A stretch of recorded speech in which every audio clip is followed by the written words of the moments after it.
नमस्कार दोस्तों, मैं अमरनाथ कुमार। कहा था ना, उत्तर प्रदेश चुनाव ये पार्लियामेंट के चुनाव जैसी है। उत्तर प्रदेश का चुनाव ही तय करेगा कि देश में भाजपा की सरकार रहेगी या नहीं, और 2024 में किसकी सरकार बनेगी।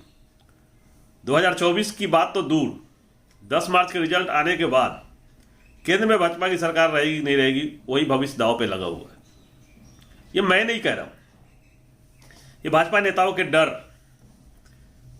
चीख चीख के बता रहा है कि उत्तर प्रदेश का चुनाव उनके लिए कितना महत्वपूर्ण है। योगी जी के कल के जितने भी ट्वीट और आजकल जो उनका बदले हुए तेवर है उससे साफ दिख रहा है। और अमित शाह भी कह रहे थे एक भाषण में कि उत्तर प्रदेश का चुनाव ये मत समझ जाना कि एमएलए का चुनाव है, और इस बार तुम लोग मुख्यमंत्री और एमएलए बनाने के लिए चुनाव नहीं कर रहे हो। ये उत्तर प्रदेश का चुनाव देश के भविष्य का सवाल है।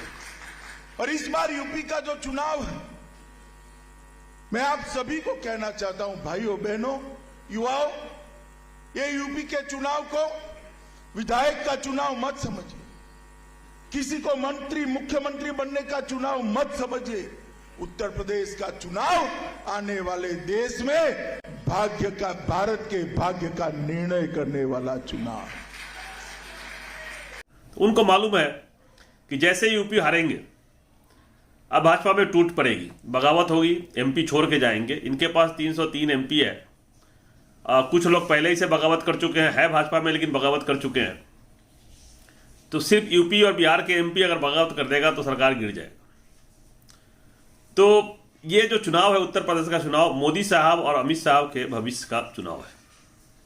ये 2022 का इलेक्शन 10 मार्च के बाद वो रहेंगे कुर्सी पे कि नहीं रहेंगे, ये तय करेगा। ये साफ आपको पता है, ये पूरा देश ही यही कह रहा है। कोई बोल नहीं रहा था, सब चुप रहे हैं। सरकार की इतनी गलतियों के बाद भी लोग सब कुछ बर्दाश्त करते रहे। और किसान आंदोलन में क्या हुआ आप सबने देखा ही, कोविड में कैसे लोग मरे वो भी देखा आपने।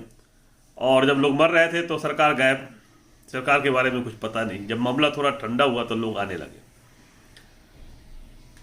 जगह जगह जो प्रदर्शन हो रहे हैं, मत प्रदर्शन इन द सेंस कि जो भाजपा के कैंडिडेट जा रहे हैं तो उनको दौरा दिए जा रहे हैं। ये सब वीडियो देखने के बाद लगता है कि जनता बहुत गुस्से में है। और सपोर्ट सबको तुम्हारे साथ रहेगी। अगर काम नहीं होगा तो कुछ नहीं होगा। ये काम कर रहे हैं, बंद करो, कुछ नहीं होगा। क्यों ये बात क्यों करो करो अगर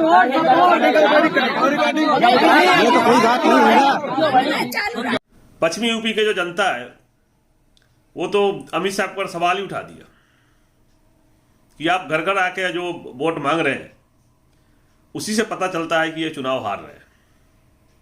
उनका यह कहना था कि जो आदमी किसी से बात नहीं किया 5 साल तक, एक बार भी क्षेत्र में नहीं आया, जिसको 5 साल तक कैराना की याद नहीं आई, वो चुनाव के दिन में कैराना में आके डोर टू डोर कैंपेन कर रहे हैं।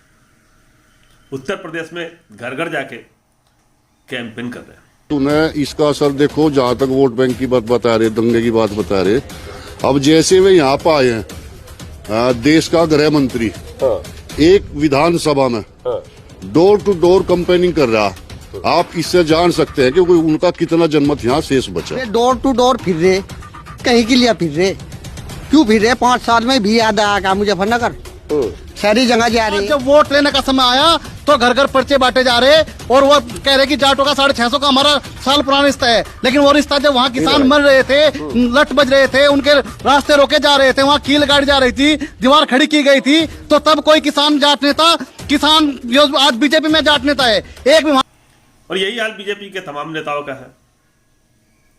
आपने वो केशव प्रसाद मौर्य का वीडियो देखा ही होगा जिसमें उनको महिलाओं ने घर के अंदर बंद कर दिया था, नारे लगाए थे।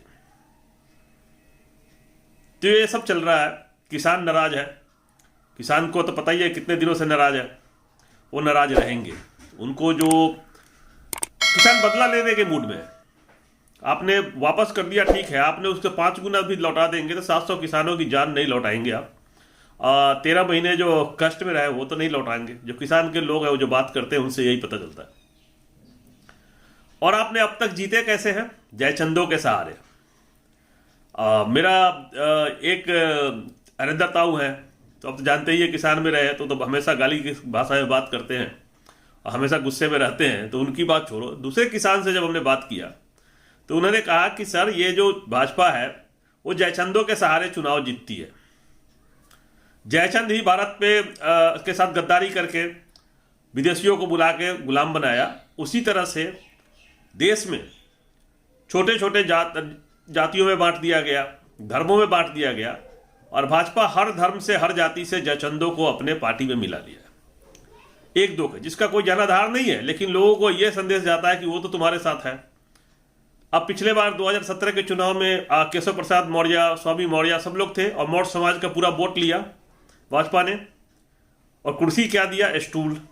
तो वो नाराज है, वो कह रहे कि अब ये जयचंदों को हमने पहचान लिया, इसलिए केशव प्रसाद मौर्य को परेशानी हो रही है और दौड़ाया जा रहा है। उनके जो वोटर है वो कह रहे हैं हम आपको क्यों वोट दें, आपकी जगह दूसरा भी तो है ना, दूसरा मौर्य तो है ना दूसरे पार्टी में, तो आपको क्यों वोट दें। आपने 5 साल तक आंखें बंद रखा, हमारे कोई भी अधिकार नहीं दिलवाया, कुछ तो करवाया नहीं आपने, न गांव में सड़क बनी, न आपके विधानसभा में सड़क बना था, आपको क्यों करेंगे, आपको तो बाबा पूछता ही नहीं था। तो इस तरह के हर तरह के जयचंद है, मुस्लिमों से भी जयचंद भाजपा में है। आज सुबह ही देख रहा था, लोग कह रहे थे कि ये मुस्लिमों का जयचंद है, तो मैंने ट्विटर पे लिख दिया था, उनको भी लिया हुआ है, उनको अपने सदस्य बनाया हुआ है। भाजपा के पास पैसे है, तो पैसे देके आप कुछ भी कर सकते हैं। जो पुरानी पार्टी, उनके पास तो पैसे ही नहीं है, 500 करोड़ 400 करोड़ 100 करोड़ इस तरह से है पार्टियों के पैसे।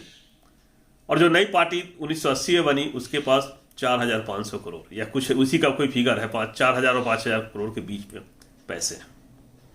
तो आप सोच सकते हैं देश में बेरोजगारी इस तरह से बढ़ी है, 3.5 करोड़ के आसपास बेरोजगार हो गए। 3 करोड़ 3 का आंकड़ा है, लेकिन आंकड़ा क्या होता है आपको पता ही है, उससे ज्यादा लोग बेरोजगार हो गए। और प्रधानमंत्री कहते हैं कि पकौड़े तल लो। पकौड़े तलने वाला वीडियो आपने देखा ही होगा। अब ये बताइए कि बीटेक करके, बीएससी ऑनर्स करके, बीए पास करके, आईए पास करके पकौड़ा तलना था, तो पैसे खर्च किया क्यों करेगा स्टूडेंट पढ़ने के लिए, ये बताइए। जिन्होंने अपने पैसे खर्च किए थे, माँ बाप ने पढ़ाया था, लिखाया था, और उसको पता होता कि मोदी प्रधानमंत्री बनेगा और पकौड़े तलने के लिए कहेगा, तो क्या मोदी को वोट करता। उन्होंने तो रोजगार का मतलब समझा कि रोजगार दिया जाएगा, इतने बड़े बड़े वादे किए गए। अब ये जीतने के बाद इनका डिफिनीशन बदल गया रोजगार का। ये क्या कह रहे हैं ये तो आपको पता ही है। अगर आपके जी टीवी स्टूडियो के बाहर कोई पकौड़े बेचता है और शाम को 200 रुपया कमा करके घर जाता है, उस व्यक्ति को आप रोजगार मानोगे कि नहीं मानोगे, मानोगे कि नहीं मानोगे, मानोगे कि नहीं मानोगे। अब आप बताइए कि ठेला लगाने वाला, सब्जी बेचने वाला, पकौड़े तलने वाला क्या बीटेक बीएससी जो पढ़ाई लिखाई करके आया है, जिन्होंने लाखों खर्च किए हैं इस डिग्री को लेने के लिए, वो पकौड़े तलेगा? तो इससे अच्छा था कि वो स्कूल नहीं जाता, वो पढ़ता नहीं, अपने पैसे बचा लेता, तो उसको पकौड़े तलने की जरूरत नहीं होती जितना पैसा। इसका मतलब देश को अनपढ़ बनाना चाहते हैं। अब क्या चाहते हैं कि अब पढ़ाई ना करें बच्चे, घर में बैठे और पकौड़े तले, तो उसके लिए डिग्री की क्या जरूरत है पकौड़े तलने के लिए। तो आप समझ रहे हैं ना। तो ये माहौल किया हुआ है इन्होंने देश का, और लोग काफी गुस्से में, बहुत गुस्से में है, और ये भाजपा को भारी पड़ने वाला है। भाजपा ने क्या किया, भाजपा ने न मुस्लिम को बख्शा, न हिंदुओं को बख्शा, न सिखों को बख्शा, किसी को तो बख्शा नहीं, सबको समान रूप से अत्याचार किया, एक साथ सब पे अत्याचार। और अपने जिनके कारण उनकी सरकार बनी थी, उन सबको, वोटर को भी धोखा दिया। भाजपा अब सिर्फ आरएसएस के साथ है।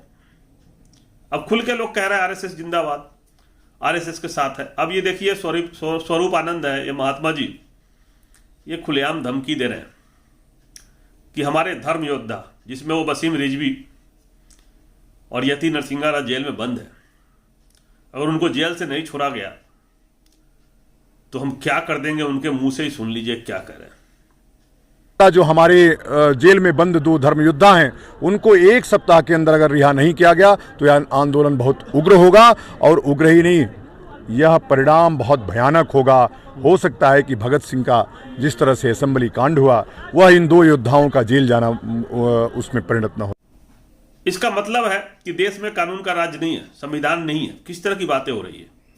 फिर तो सुप्रीम कोर्ट को एक्टिव होना पड़ेगा। और ये जिस तरह की धमकी दे रहे हैं तो आपकी संख्या कितनी है? फिर आप देश की 85% जनता को भूल रहे हैं, यानी आप गृह युद्ध की तरफ जाएगा। ये अगर ये कुछ करेगा, इस तरह का माहौल क्रिएट करेगा, तो बाकी 85% भी करेंगे, तो देश कहां चला जाएगा? वे देश हो जाएगा बर्बाद। इसलिए जो यूपी का चुनाव है उसको पार्लियामेंट का चुनाव मानते हुए, दिल्ली का भविष्य, देश का भविष्य, आप अपना भविष्य मानते हुए आपको वोट करना है। मेरे इशारों को समझो, मैं क्या कह रहा हूं उसको समझो। और आप सब इस वीडियो को कृपया व्हाट्सएप पे, फेसबुक पे, क्योंकि सब लोग के पास से वीडियो जा नहीं रहा है, वीडियो गांव गांव में पहुंचना चाहिए। आपका जो टीवी चैनल है, आपके बातें नहीं दिखाई जा रही है, वहां कुछ और ही चल रहा है, वहां फेक न्यूज चल रहा है। तो आपको ये वीडियो लोगों तक पहुंचाना ही होगा। आपको फोन करके बताना पड़ेगा लोगों को कि क्या करना है वोटिंग के लिए। हम सबसे, अगर आप ट्विटर और फेसबुक पर रह जाएंगे तो काम नहीं चलेगा। आपको जागरूक होना पड़ेगा, तभी आप कुछ कर पाएंगे। जय हिंद, जय भारत।